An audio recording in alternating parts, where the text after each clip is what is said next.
Brand മരുന്ന് കഴിക്കണോ അതല്ല generic മരുന്ന് കഴിക്കണോ, ഏതാണ് കൂടുതൽ നല്ലത്? സാധാരണ ഡോക്ടർമാർ കേൾക്കുന്ന ഒരു സംശയമാണിത്. ഒരു മരുന്നിന്റെ വ്യത്യസ്ത പേരുകൾ പരിചയപ്പെടാം. ഏതൊരു മരുന്നിനും പ്രധാനമായും 3 പേരുകളാണുള്ളത്. ഒന്നാമത്തേത് അതിന്റെ കെമിക്കൽ നെയിമാണ്, രാസനാമമാണ്.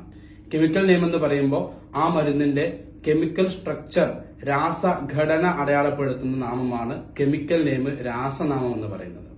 രണ്ടാമത്തേത് ജനറിക് നെയിമാണ്.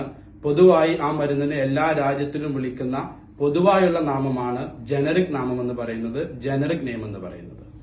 മൂന്നാമത്തേത് ബ്രാൻഡ് നെയിമാണ്. മരുന്നുണ്ടാക്കുന്ന കമ്പനി ആ മരുന്നിന് കൊടുക്കുന്ന പേരാണ് ബ്രാൻഡ് നെയിം എന്ന് പറയുന്നത്.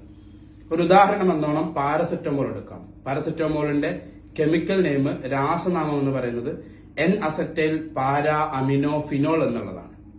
പാരസെറ്റമോളിന്റെ ജനറിക് നെയിം എന്ന് പറയുന്നത് അസറ്റാമിനോഫിൻ എന്നുള്ളതാണ്.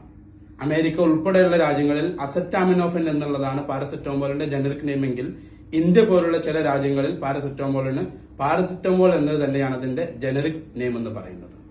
പാരസെറ്റമോളിന്റെ ബ്രാൻഡ് പേരെന്ന് പറയുന്നത്, ഉദാഹരണത്തിന് ഡോളോ ഒരു ബ്രാൻഡാണ്, കാൽപോൾ മറ്റൊരു ബ്രാൻഡാണ്, മെഡാമോൾ മറ്റൊരു ബ്രാൻഡാണ്. ഇങ്ങനെ വ്യത്യസ്ത രാജ്യങ്ങളിൽ വ്യത്യസ്ത കമ്പനി പേരുകളിൽ, വ്യത്യസ്ത കമ്പനികളുടെ ബ്രാൻഡ് പേരുകളിലും പാരസെറ്റമോൾ അറിയപ്പെടുന്നതാണ്.